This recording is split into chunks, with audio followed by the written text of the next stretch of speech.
Keto friends, I owe you an apology. I have been holding out on you and it is completely unfair of me. So what is my transgression? Well, a couple of months ago, I gave you a recipe for my gooey keto caramel sauce, and I teased you with a recipe for salted caramel butter bars.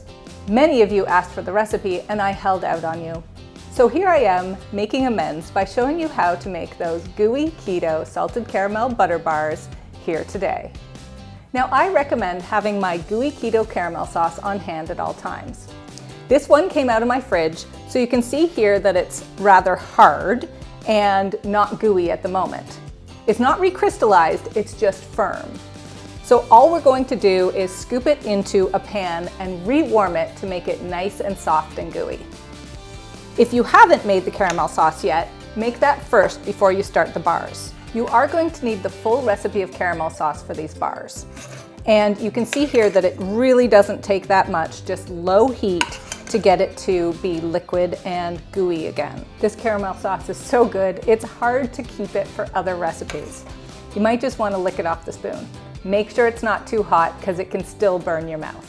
So now that it's ready, we will set the whole thing aside and get going on the crust for the bars. The crust starts with 2 cups of almond flour, and then I am going to add half a cup of granular swerve sweetener. I do recommend an erythritol-based sweetener in these bars to firm up the crust properly.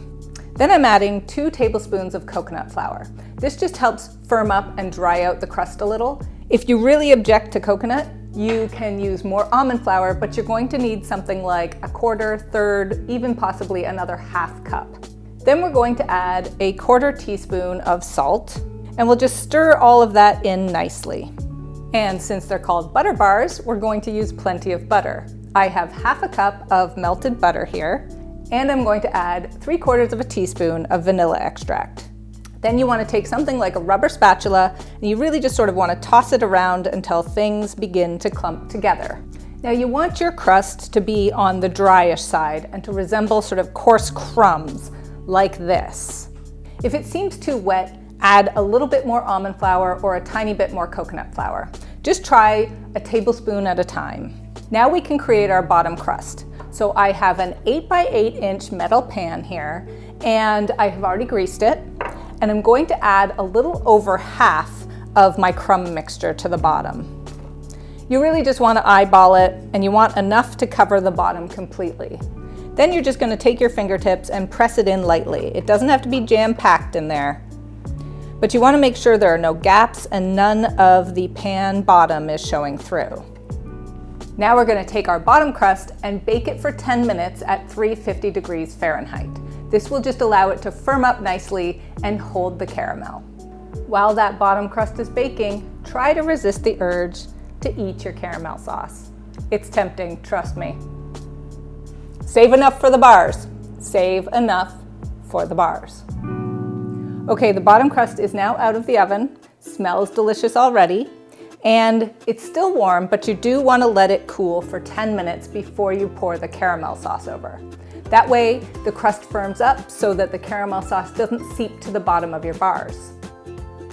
Let me make sure that my caramel sauce is still nice and liquid, which it is. And we're just going to pour it all over the bottom crust. There we go. Looking so good already. And now you're just going to take the remaining, you're not going to take the remaining crust mixture and throw it at yourself. You're going to take the remaining crust mixture and sprinkle it over top of the caramel sauce in the pan. You can let the caramel sauce peek through, that's fine, but just use the crust to cover it all up and be the crumb on top. I like to see slightly bigger pieces, so sometimes I squeeze it between my hands like this and make it a little hole again and then break it up into bigger pieces. So hopefully you kept your oven on, because now you're going to return the bars to the oven for 20 to 25 minutes.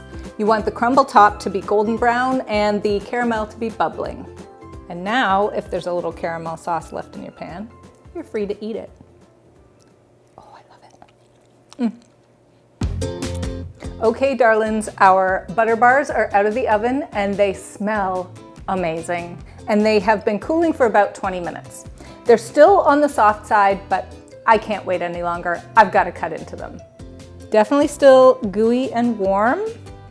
So they're not going to hold together quite as nicely as they would if I was a good girl and let them cool completely. However, c'est la vie. Okay, let's see if I can get one out of here in one piece.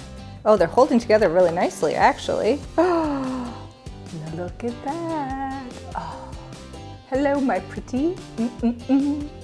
Let's give it a taste. That just looks so good.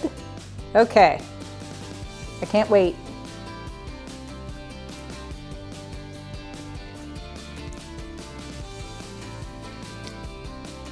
Do I even need to tell you that's good?